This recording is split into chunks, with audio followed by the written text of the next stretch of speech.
नमस्कार, SBT news में आपका स्वागत है। पेश है 2 अप्रैल बुधवार दोपहर 1:15 बजे राजस्थान की 15 बड़ी खबरें। सबसे पहले एक नजर डालते हैं आज की हेडलाइंस पर। राजस्थान सरकार ने 21 भ्रष्ट अधिकारियों पर की कड़ी कार्रवाई, 4 की पेंशन जब्त। सीकर में पुलिस पर हमला, 3 पुलिसकर्मियों को बंधक बनाया गया। सीएम को धमकी के बाद एक्शन में जेल विभाग। लक्ष्य राज सिंह मेवाड़ के गद्दी उत्सव की परंपरा शुरू। महाराष्ट्र के बुल्ढाना में बस और एसयूवी की टक्कर में 6 मरे। और अब खबरें विस्तार से सुनिए।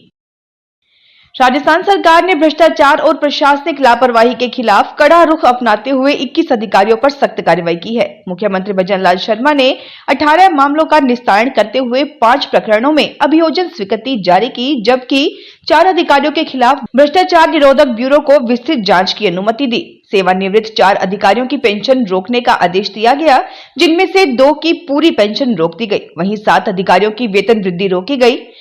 सरकार का ये कदम भ्रष्टाचार पर लगाम लगाने और प्रशासनिक कार्यप्रणाली में पारदर्शिता सुनिश्चित करने की दिशा में बड़ा संदेश देता है। सीकर में मारपीट और लूट के आरोपियों को पकड़ने गई पुलिस टीम पर ग्रामीणों ने हमला कर दिया। इससे पहले ग्रामीणों ने 3 पुलिस कर्मियों को बंधक बना लिया था। इन्हें छुड़ाने गई टीम पर ग्रामीणों ने पथराव किया और पुलिस की गाड़ियां भी तोड़ी। इस हमले में सीआई, एसआई समेत 11 पुलिसकर्मी घायल हो गए। घटना मंगलवार अजीतगढ़ थाना के डाला वाली ढाणी में रात 11:30 बजे की है। अटैक की सूचना मिलने पर एसपी भुवन भूषण यादव भी मौके पर पहुंचे। इस मामले में पुलिस ने बुधवार सुबह तक 12 लोगों को पकड़ा है।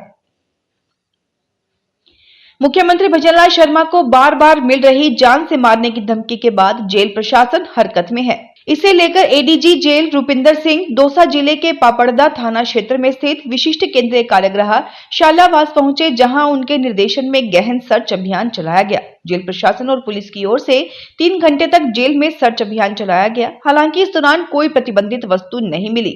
सर्च अभियान के बाद एसपी ऑफिस में एडीजी ने कहा कि जेल में अपराधी रहते हैं जो इस तरह की हरकतों को अंजाम देते हैं, लेकिन हम हर स्तर तक अपराध रोकने का प्रयास कर रहे हैं।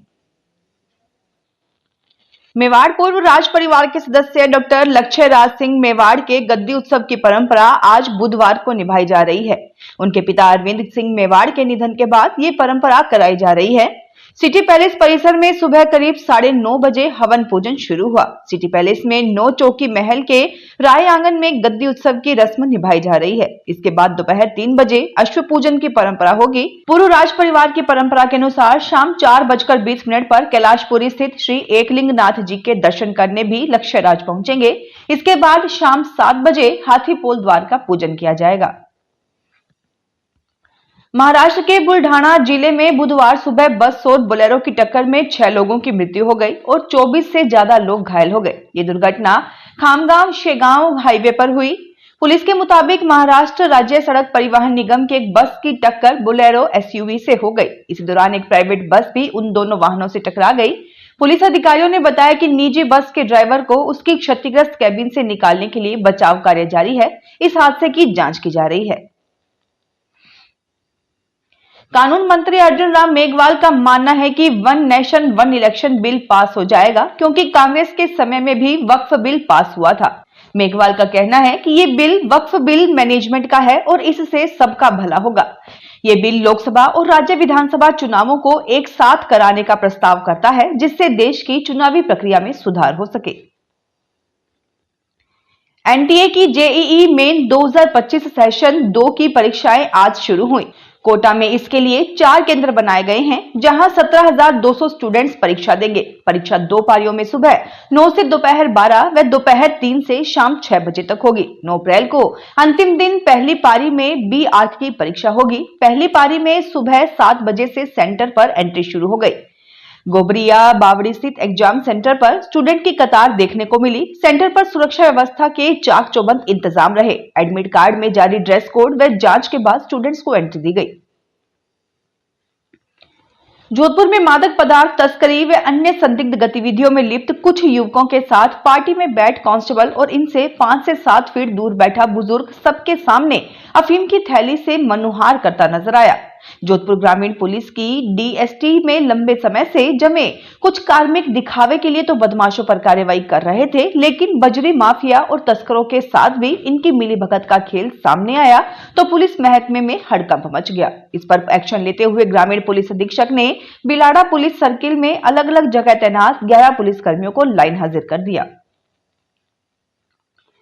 जोधपुर के रायकाबाग रेलवे स्टेशन पर पार्किंग ठेकेदार के साथ मिलकर अपने ही विभाग से 21 लाख की धोखाधड़ी करने वाले ऑफिस सुपरिटेंडेंट के खिलाफ सीबीआई जोधपुर ने एफआईआर दर्ज की है। इसमें रेलवे के कमर्शियल जनरल ब्रांच की ऑफिस सुपरिटेंडेंट मनीला चौहान और अहमदाबाद के Janakpuri new Anjali society Raghav apartment के ठेका फर्म श्री आरोही एंटरप्राइजेस को नामजद किया गया है।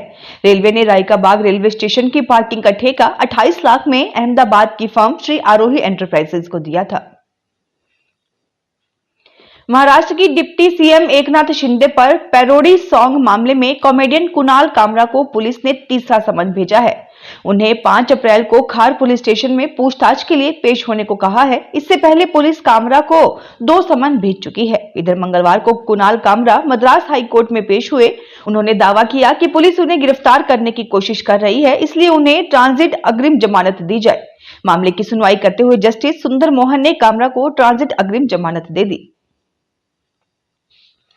आसाराम की अंतरिम जमानत के लिए लगाई गई याचिका पर आज सुनवाई होगी। अंतरिम जमानत अवधि खत्म होने के बाद मंगलवार दोपहर 1:30 बजे आसाराम ने जोधपुर सेंट्रल जेल में सरेंडर किया था। वहां उसकी तबीयत बिगड़ गई थी। यहां करीब 10 घंटे रुकने के बाद रात 11:30 बजे पाली रोड स्थित एक प्राइवेट हॉस्पिटल आरोग्यम में शिफ्ट किया गया। जेल प्रशासन की सूचना पर पुलिस कमिश्नरेट से चालानी गार्ड के जेल पहुंचने तक की औपचारिकताओं में काफी समय लग गया।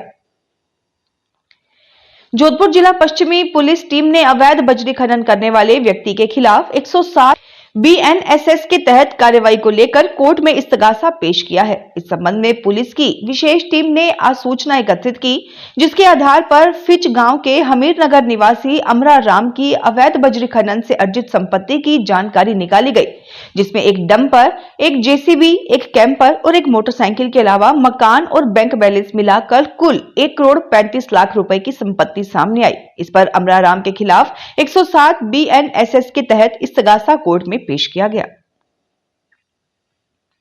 ग्रामीण क्षेत्र में अवैध रूप से खुले नर्सिंग होम में महिला की तबीयत बिगड़ने के बाद एक महिला मरीज को बीकानेर के पीबीएम अस्पताल में पहुंचना पड़ता है।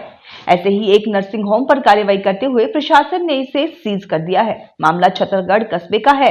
छतरगढ़ में एक अवैध नर्सिंग होम को सीज करने तथा खारवाली में एक झोला छाप की दुकान को बंद करवाते हुए दोनों झोला छापों के विरुद्ध एफआईआर दर्ज करवाई गई है। सीएमएचओ डॉक्टर पुखराज साध और block CMO Khajuwala doctor Mukesh Meena ने कार्रवाई की है। भरतपुर के सेवर कस्बे की सब्जी मंडी में देर रात अचानक आग लग गई। इस दौरान 3 गैस के सिलेंडर फट गए, जिससे आग ने विकराल रूप ले लिया। घटना में आसपास की करीब 10 दुकानें जलकर राख हो गई। स्थानीय लोगों ने आग पर काबू पाने की कोशिश की, लेकिन जब आग पर काबू नहीं पाया जा सका तो उन्होंने दमकल को घटना की सूचना दी। करीब 1 घंटे की कोशिश के बाद आग पर काबू पाया जा सका। आग लगने के कारणों का पता नहीं लग पाया है। कस्बे की सब्जी मंडी की एक दुकान में अज्ञात कारणों से आग लगी थी।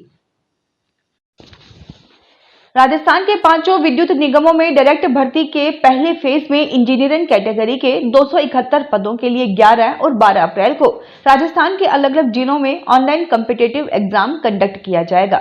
एग्जाम के लिए सारी तैयारियां पूरी कर ली गई हैं और कैंडिडेट्स के कॉल लेटर वेबसाइट पर अपलोड कर दिए गए हैं। कैंडिडेट्स को मोबाइल नंबर और ईमेल के जरिए भी इस बारे में नोटिफाई कर दिया गया है। बता दें कि इन 5 विद्युत निगमों में जूनियर इंजीनियर के 266 और जूनियर केमिस्ट के 5 पदों पर डायरेक्ट भर्ती के लिए Rajasthan state power generation corporation ने 30 जनवरी 2025 से 20 फरवरी 2025 तक ऑनलाइन एप्लीकेशन इनवाइट किए थे।